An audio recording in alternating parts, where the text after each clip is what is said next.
Buenas tardes, Sí, muchísimas gracias por su asistencia en nombre del Ateneo Escurialense y hoy en nombre del Foro de Literatura. Hoy es la segunda charla que tenemos sobre el ciclo de oro español y la literatura. Como ponente tenemos a Jorge Rosales Pulido, que nos va a hablar. Su charla es la cuestión de las Islas Molucas en la literatura del siglo X. Quiero darle las gracias porque nada más escribirle, me contestó rápidamente que muchísimas gracias por invitarle, lo cual le agradezco muchísimo. El tema es la reconquista de las Islas Molucas para la monarquía hispánica a comienzos del siglo XVII, momento en que castellanos y portugueses se hallaban bajo el cetro de un mismo monarca. Suscitó un intenso conflicto, debate entre las coronas de Castilla y Portugal, que se reflejó, entre otros campos, en la literatura. Antes de que empiece voy a leer una pequeña pincelada de su currículum. Miembro del cuerpo facultativo de archiveros e historiador y latinista de formación, Jorge Rosales Pulido ha centrado sus líneas de investigación en la archivística histórica, la documentación colonial del siglo XVII, escrita en latín, y en otros aspectos de la historia de España, temas sobre los que ha escrito varios artículos y dado conferencias. Así que ahora le dejo que nos hable de un tema un tanto desconocido, pienso yo, y creo que nos vas a ilustrar sobre ello. Muchísimas gracias. ¿Qué puedo decir, no, ante esta generosa presentación? Muchísimas gracias por la invitación y la oportunidad que se me ofrece para exponer un tema que espero sea del agrado de todo el mundo, tanto por su escasa poco que se conoce, ¿no?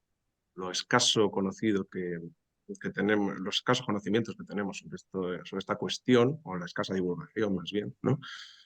Y sobre el interés intrínseco que esta cuestión conllevó para una época en que portugueses y castellanos estaban unidos bajo la misma monarquía, ¿no?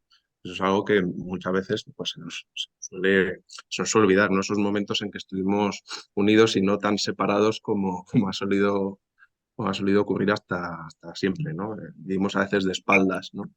A nuestros vecinos y bueno, de vez en cuando conviene pensar un poco en esos tiempos en que estuvimos unidos, ¿no? Bueno, sin más dilación voy a pasar a tratar la cuestión. A ver, no sé. Perdón, es que no puedo. Debo ser tecnológico y... Vale. Gracias. Bien, primero vamos a entender dónde se encuentran las Molucas, ¿no? Y los orígenes literarios que como cultura, civilización, tienen, al igual que puede tener cualquier otra cultura, civilización, estado, imperio que ha surgido a lo largo de la historia. Vemos el Imperio Romano, el Imperio Alejandro Magno, el Imperio Persa, todos se basaban de alguna manera en un origen literario, ¿no? En un origen mítico que se plasmaba en una realidad literaria, ¿no? En el caso de las Molucas pasa lo mismo, ¿no? Estas islas que se encuentran situadas prácticamente en el centro del archipiélago indonesio y que son conocidas en la literatura occidental del siglo XVI principalmente como islas de la especiería, por ser el lugar en el que endémicamente crecía el clavo de olor, que en esa época valía su peso en oro, ¿no? Tenían también un origen literario. Es un lugar en el que se dan cita, ¿no? Principalmente dos corrientes culturales. Por un lado tenemos el Islam, que empieza a penetrar en el siglo XIII, y por otro un elemento indígena autóctono que a su vez se encuentra mezclado entre una raíz austronésica y una raíz malayo-polinésica, ¿no? Son macrofamilias etnolingüísticas además diferentes, ¿no? En el caso de las Molucas, ¿no? La crónica de Naidad, que era un escritor ternatense del siglo XIX, narra claramente refleja claramente esa situación de dicotomía entre un origen indígena y un origen islámico, ¿no? Procedente del oeste. En esta crónica se narra la historia amorosa de un Sayyid, en este caso, Sayyid es descendiente del profeta Mahoma, según la tradición islámica, llamado Jafar Sadiq, y Nur Sifa, que era un yin femenino, un yin genio, ¿no? Es decir, en este caso, este yin atrapado en la tierra representaría eh, ese, esa componente autóctona de las islas, malayo-polinésica, austonésica, y Jafar Sadiq representaría el Islam procedente del oeste, con toda la tradición, digamos, cercana a las culturas abrahámicas, ¿no? El judaísmo y el cristianismo que eso conllevaba. De la unión, precisamente, del ayuntamiento, ¿no? De estos dos personajes mitológicos, nacerán 4 hijos, que son, o serán luego históricamente considerados los fundadores de los 4 primeros sultanatos, los 4 primeros reinos en que se establecen en las Molucas, ¿no? Estaríamos hablando de Ternate, Tidore, Giloló y Bachán, ¿no? En concreto, islas que son mayormente las principales productoras de clavo de todo el archipiélago. Eh, pero al igual que sucede en todas las culturas, siempre hay un paso entre la política, entre la literatura, perdón, y la política, ¿no? Eh, según el principio del Maluku Kier Rajá, que precisamente tiene su origen en este origen literario, ¿no? En estos 4 primeros fundadores de los 4 primeros sultanatos de las islas, ¿no? De origen semidivino, ¿no? Al proceder de al ser semidioses de alguna manera, de un yin, de un ser mágico, de un ser sobrenatural, este principio se establece, ¿no? Para evitar que los extranjeros, que los foráneos, eh, se hagan con el control, con el monopolio del tráfico de clavo de las islas, ¿no?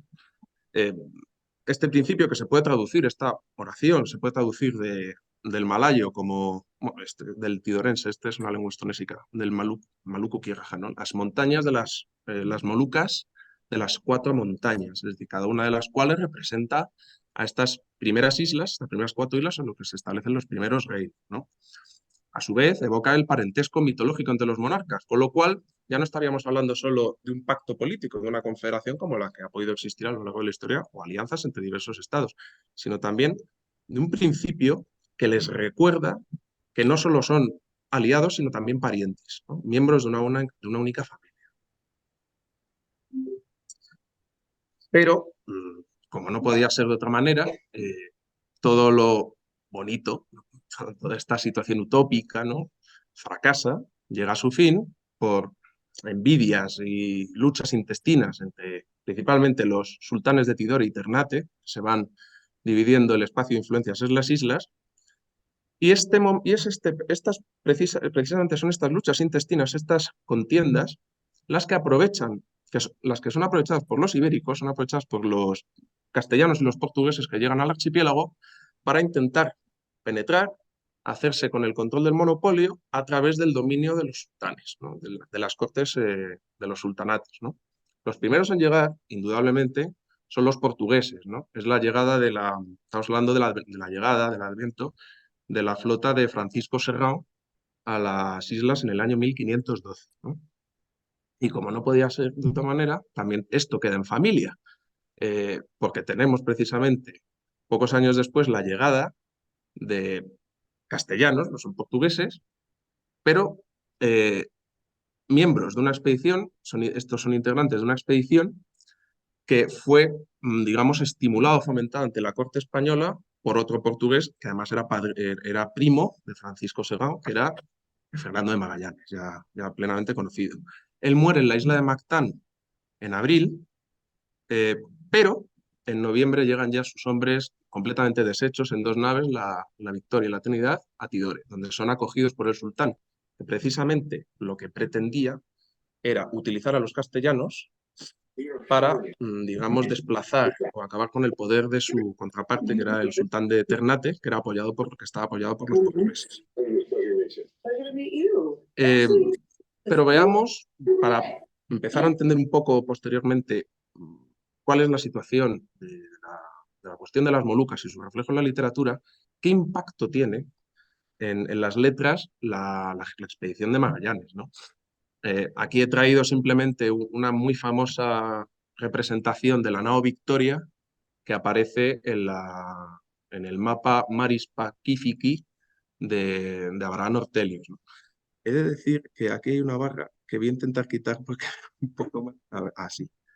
Voy a traducir un momento simplemente este precioso cuarteto, porque ya digamos que nos va a introducir un poquito en ese mundo literario, ¿no? Aquí dice, soy la primera que recorrí todo el mundo, que di la vuelta al mundo en recorridos belívolos, siendo comandante Magallanes, ¿no? Y tú estando conducida lo diré, un nuevo estrecho. Di la vuelta, rodeé y con mérito soy llamada Victoria. Para mí, son mías las velas, las alas, el precio, el solaz, el valor, la gloria, la lucha y el mar. Vamos a ver un poco quiénes son los primeros o quiénes son los primeros que refieren en términos de macroliteratura o de una literatura más conocida, ¿no? Este acontecimiento, ¿no?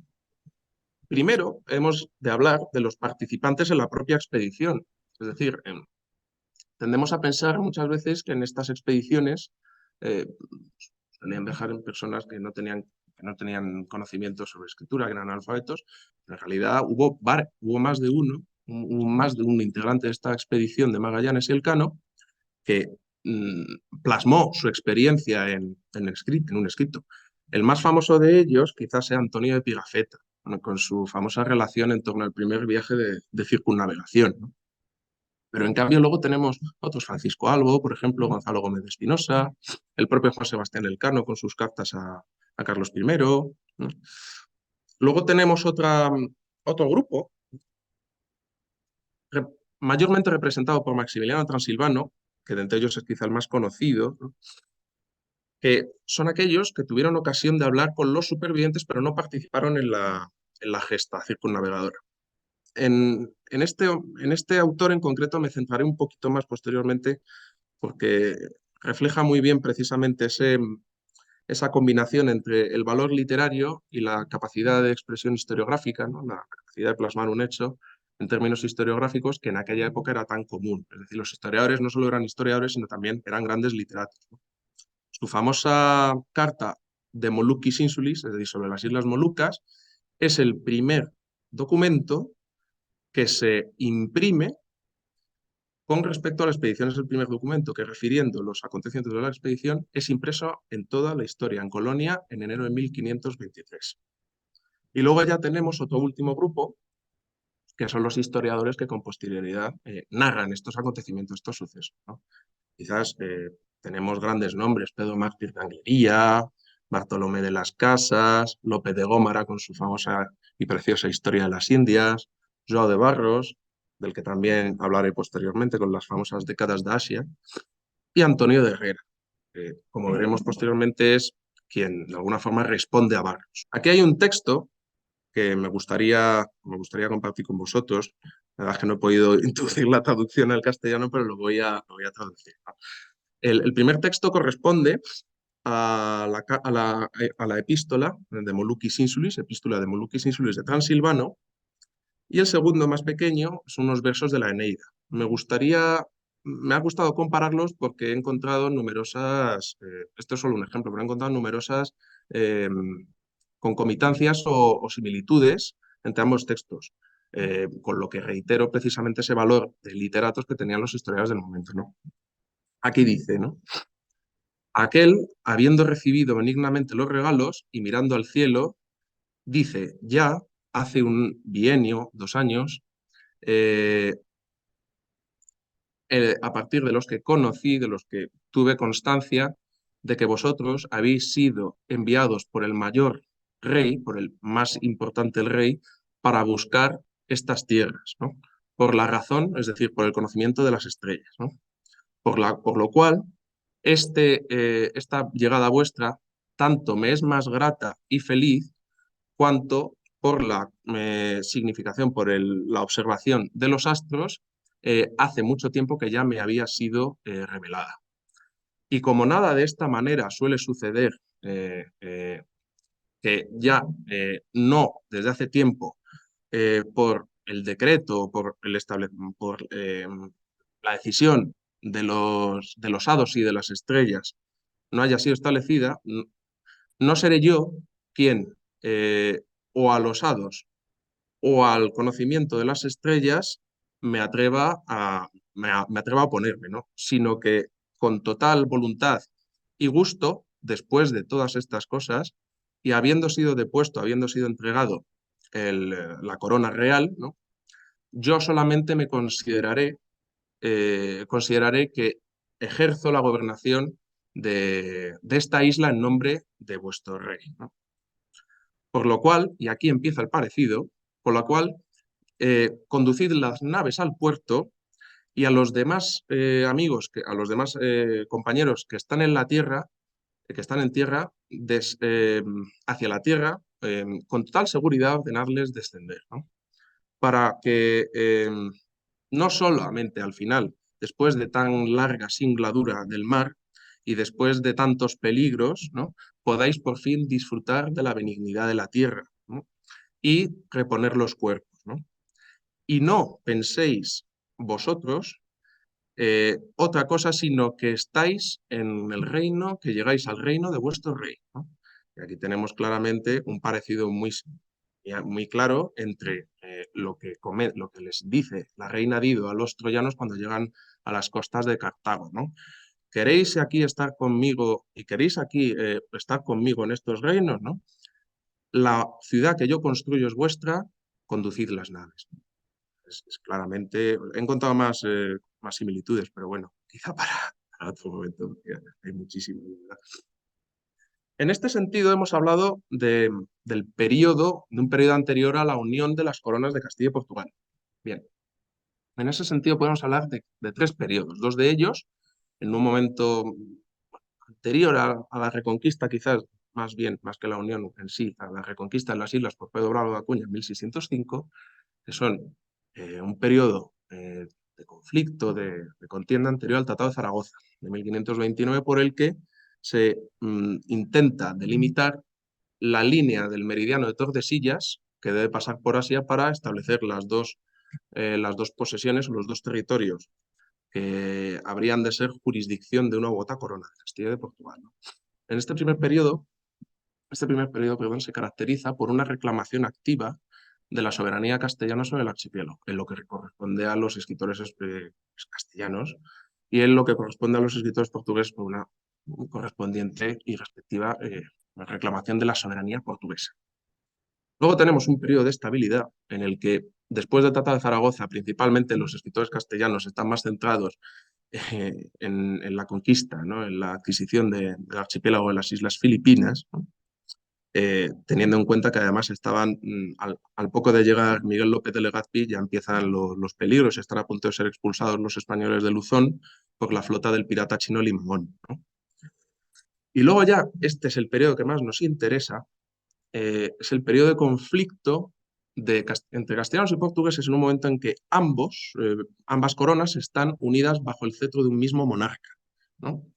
Y esto es lo que diversos autores han denominado guerra de tintas. Es decir, dado que no podían combatir con la espada y con el arcabuz como ya había pasado antes del Tratado de Zaragoza, aquí lo harán mediante la literatura y la publicación de obras que directamente se lanzarán entre unos y otros, ¿no?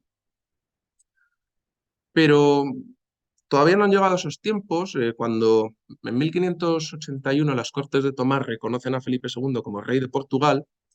Las Islas Molucas están claramente integradas, en virtud del Tratado de Zaragoza, en el área de jurisdicción portuguesa. Y en ese sentido no hay nada que decir, ¿no? La corona de Castilla, a través del Consejo de Indias principalmente, no tiene nada que decir en ese sentido, porque sería una violación de las libertades, fueros y otras ordenanzas juradas por el rey Felipe II en las Cortes de Tomar. Pero esta situación se acaba claramente, se empiezan a plantear otras cuestiones en el Consejo de Estado y la Junta de Guerra de Madrid, la Corte de Madrid, cuando se produce la expulsión de los portugueses por parte principalmente del sultán Airún de Ternate, por una cuestión de un asesinato, apoyados por los holandeses, que estaban en todo momento interesados desde su llegada al archipiélago en 1599 en expulsar, por supuesto, a los ibéricos y en hacerse cargo del monopolio del clavo.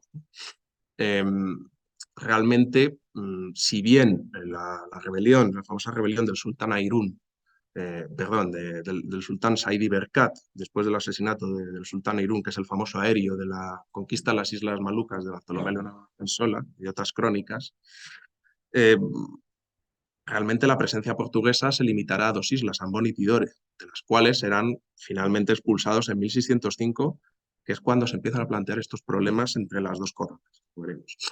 Hay una narración muy dramática que a mí me interesaría también, más o menos, traducir, procedente de un documento, en este caso de una carta, redactada por el padre Gregorio López de la Compañía de Jesús, que era provincial de las Islas Filipinas, ¿no?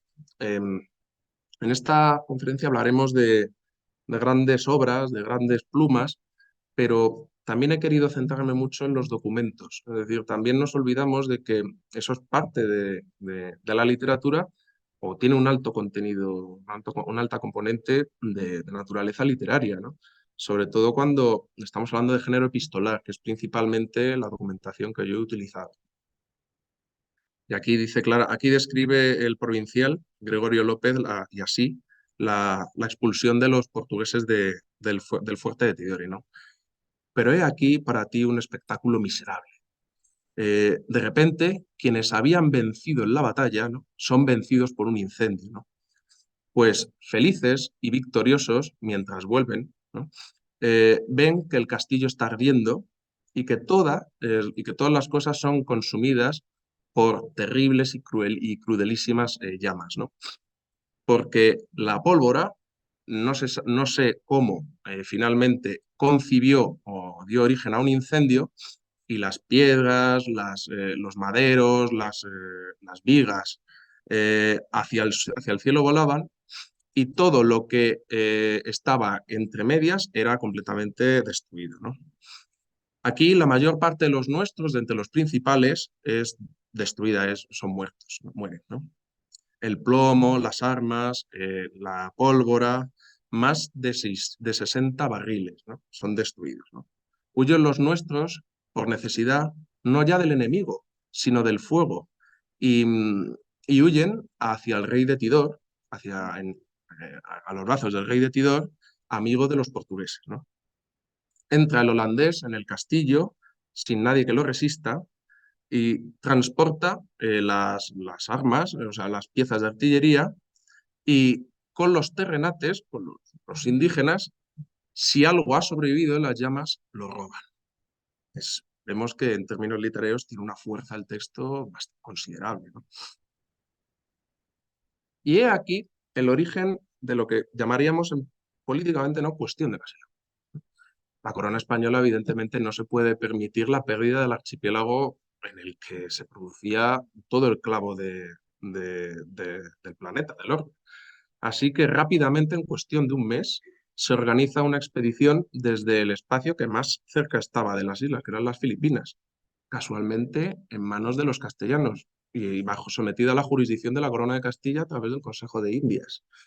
En ese sentido, de hecho, vemos cómo es el propio gobernador del archipiélago, que había sido especialmente elegido para la recuperación de las Molucas, que es Pedro Bravo de Acuña,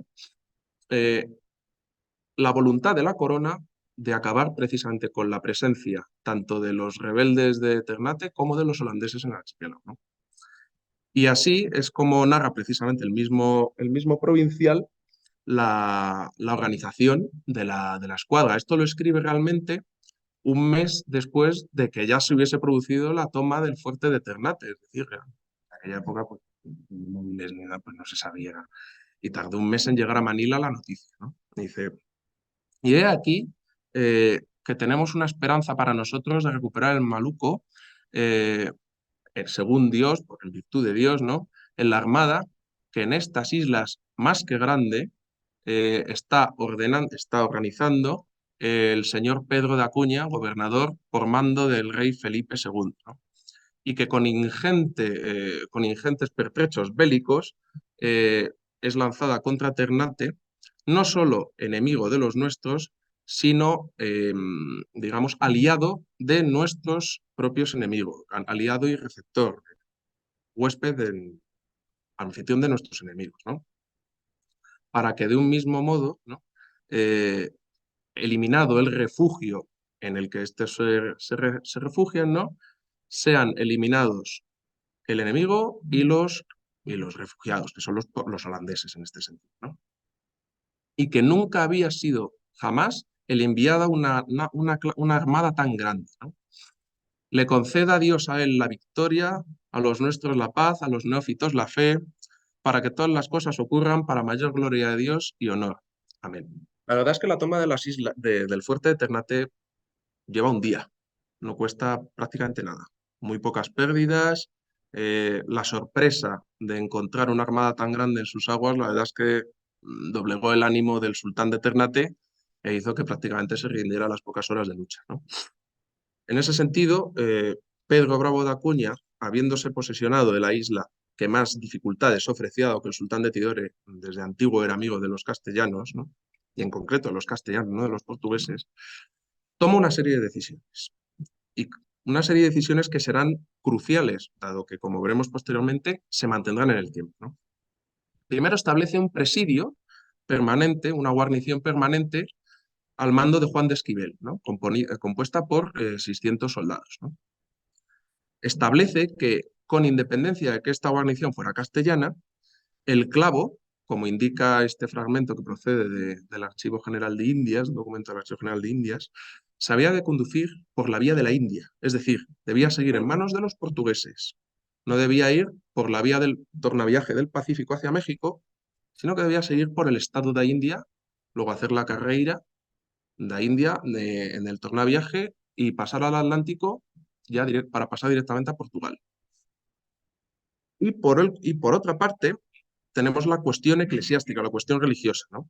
Aquí, en este fragmento de una carta de Gregorio López, ¿no? Se dice que fue inmediatamente dada o entregada a los padres jesuitas, por el gobernador su antigua iglesia. Y después de 5 años, ni más ni menos, desde la conquista, desde la reconquista o conquista, dependiendo desde qué punto de vista lo veamos, de la isla de Ternate, vemos que el Consejo de Indias, el de Estado y la Junta de Guerra siguen discutiendo con el Consejo de Portugal qué hacer con esas islas, ¿no? Vemos que en ese sentido las ordenanzas que diera Pedro Bravo de Acuña al tomar la fortaleza de Ternate en abril de 1606 no han cambiado. El gobierno militar y civil sigue en manos de tropas castellanas. El comercio del clavo en manos de los portugueses y el gobierno eclesiástico en manos de padres jesuitas procedentes de la provincia de Portugal, ¿no? Entonces vemos que no ha cambiado absolutamente nada y de hecho, como tendremos ocasión de ver, no cambiará.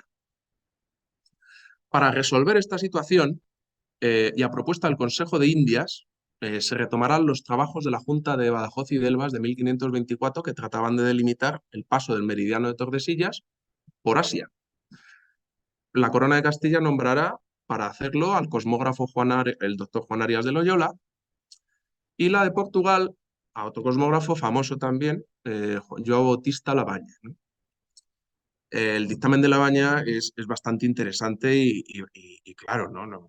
De hecho, es hasta bastante gracioso, ¿no? Dice, mandóme su majestad que me juntase con el doctor Arias de Loyola para tratar de la situación de las islas de Maluco. Hícelo, y porque no nos conformamos, envío a vuestra excelencia este papel de mi voto, muy trabajado y resuelto, con la verdad y pureza con que debo tratar las cosas del servicio de su majestad, que mandarán ello lo de que más fuere servido. Es decir, es prácticamente aún yo ya estoy harto, se acabó por mi parte, este es el trabajo que he llevado a cabo, ahí os las miráis, ¿no? Eso es lo que viene a decir en términos más educados, ¿no? El doctor Arias de Loyola.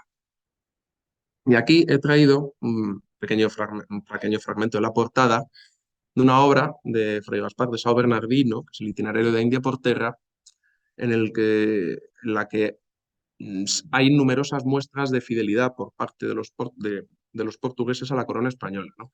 Voy a leer simplemente un fragmentito para que veamos que en esta situación, a pesar de que hubiera un enfrentamiento entre los consejos de Portugal y de Indias, realmente la fidelidad de Portugal todavía no estaba en entredicho y tendrían que pasar algunas décadas para que se produjera la sublevación de 1640.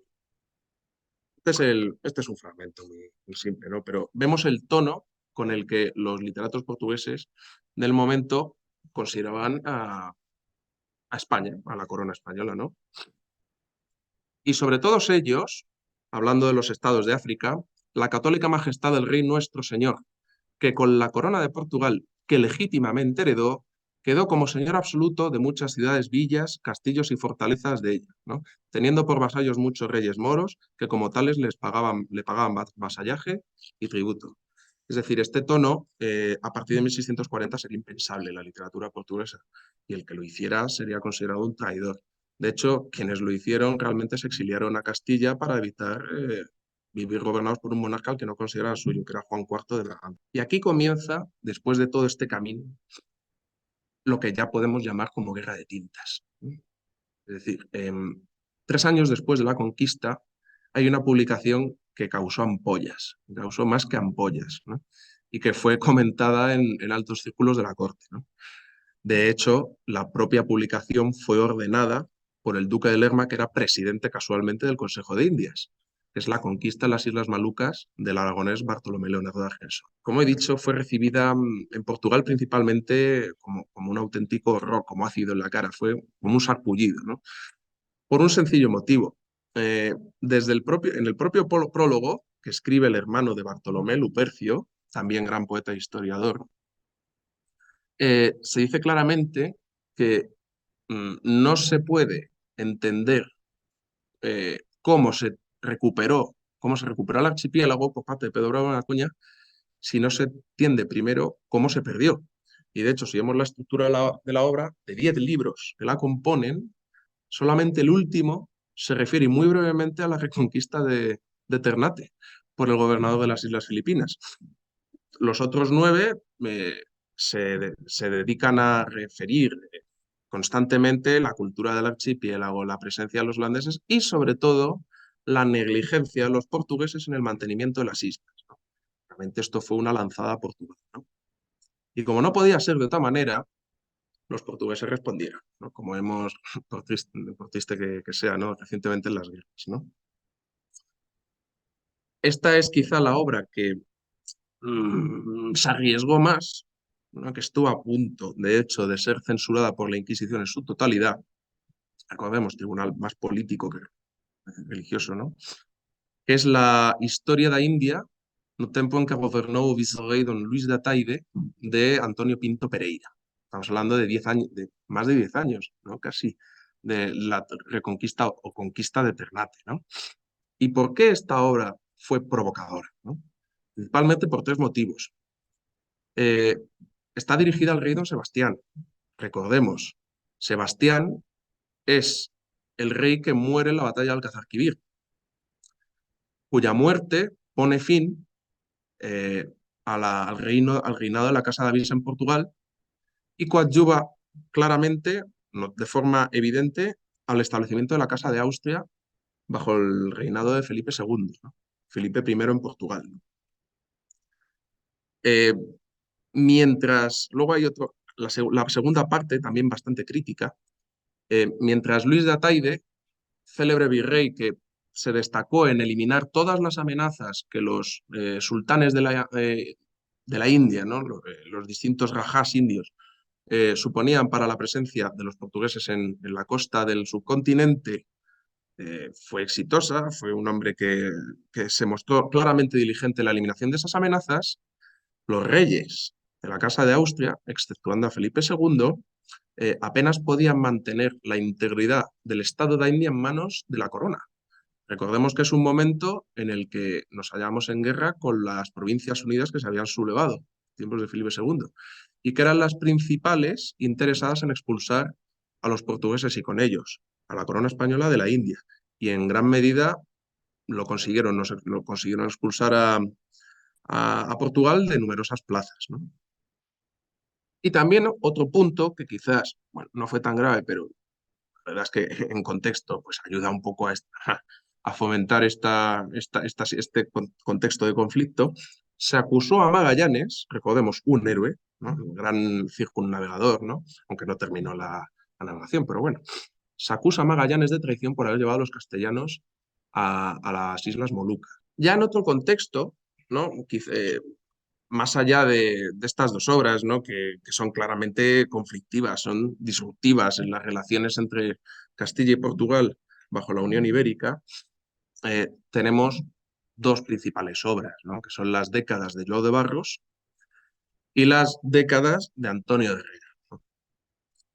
En concreto, la primera resulta bastante interesante, por el sencillo motivo de que es una obra que no se concluye, que el autor no concluye en ningún momento, cuya refundición se retoma a manos de Diego de Couto, que era guardamor del archivo del Estado de India en tiempos de Felipe II y por orden de este, y cuyo cuarto libro, son 4 décadas, ¿no? Cuyo cuarto libro se compone precisamente a mediados, bueno, en el primer cuarto del siglo XVII por João Batista Labaña, precisamente, por orden de Felipe III.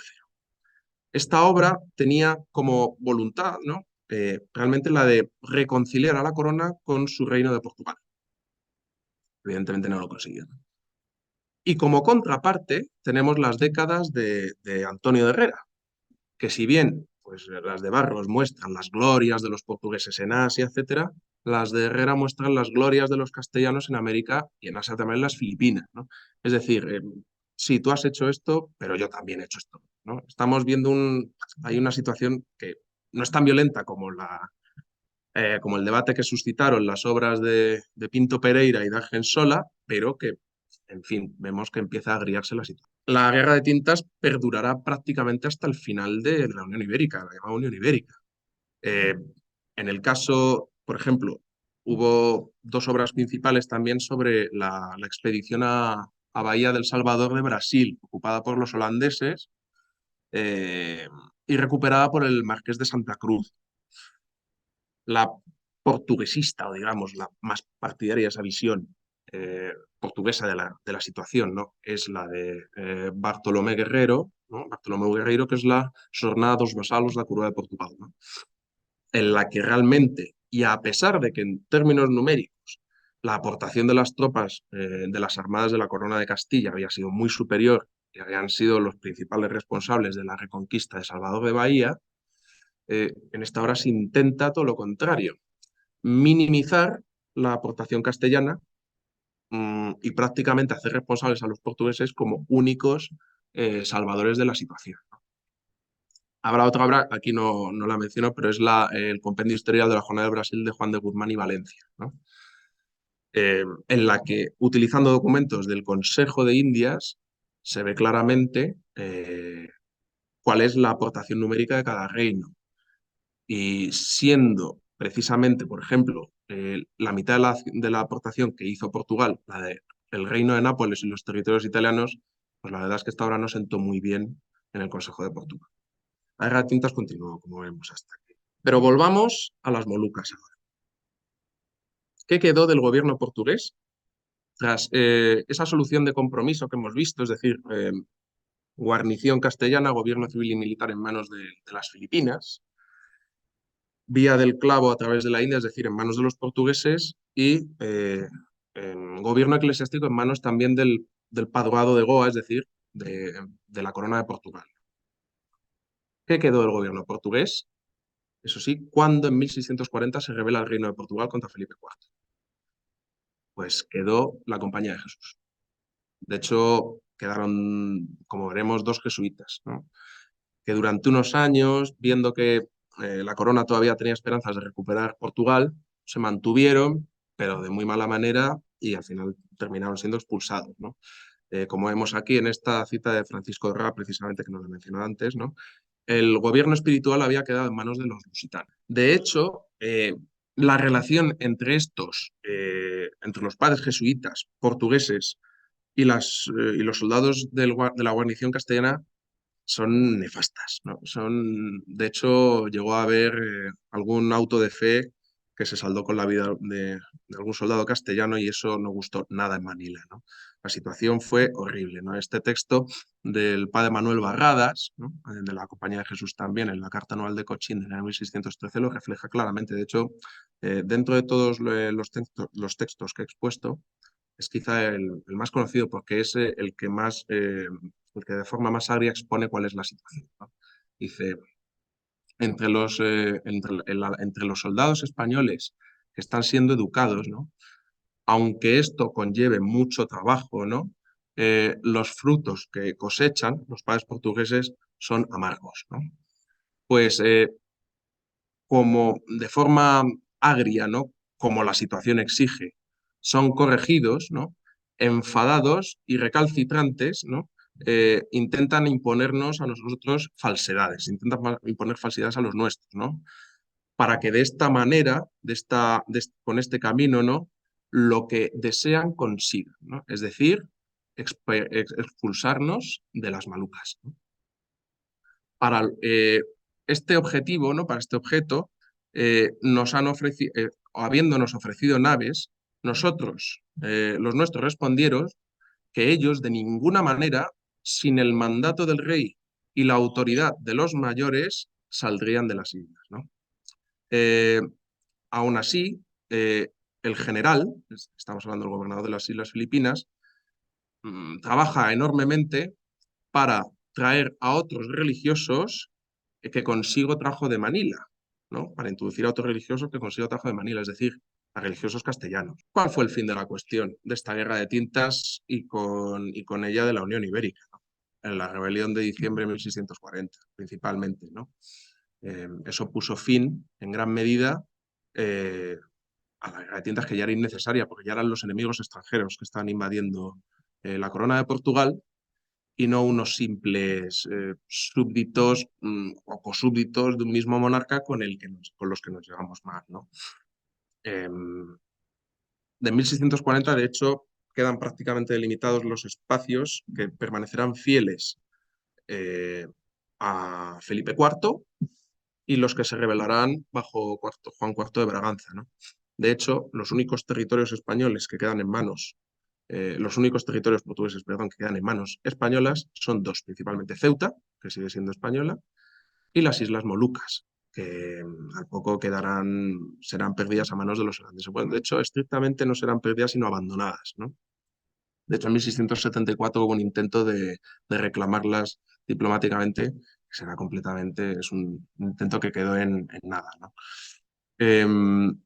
En 1642 vemos que sigue habiendo jesuitas portugueses, es decir, la situación, no debemos concebir la rebelión de 1640 como una situación en la que todo claramente ya estaba definido. O sea, la situación fue de gran confusión.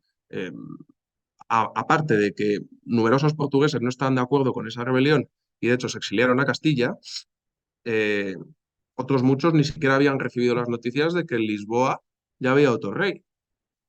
Entonces, cuando ya empezaron a llegar las noticias a Asia, a Macao, por ejemplo, pues no se supo cómo responder y hubo algún enfrentamiento, ¿no? Entre propios portugueses, ¿no? En 1640, por ejemplo, Sebastián Hurtado Corcuera, que era gobernador de las Islas Filipinas, recibiendo las noticias procedentes de Lisboa, lo que decide es expulsar a los jesuitas portugueses, que eran los últimos lusos que habían quedado en el archipiélago, ¿no? Para evitar que espiaran o que fueran de alguna forma quinta columnistas o formar una quinta columna para la recuperación de las islas a manos de una armada portuguesa que nunca llegó. Por otro lado, otro gobernador, Diego Fajardo, y pensando, quizás intentando calmar los ánimos, repondrá a los dos últimos jesuitas portugueses, Tomé Álvarez y Manuel Carballo, en sus puestos en la especiería, ¿no? Y ya finalmente, lo que hará Sabiniano Manrique de Lara, resolviendo una situación que por otra parte tampoco tenía mucho sentido, es expulsar al último que quedaba, que era Manuel Carballo, y enviar en su lugar a Ignacio de Mújica y Vicente Chova, castellanos, para prácticamente poner fin a la labor misional en el archipiélago, ¿no? Entonces, bueno, este es el fin de la conferencia. Espero que les haya interesado y nada, cualquier tipo de pregunta, comentario, sugerencia, etcétera, pues estoy abierto a ello.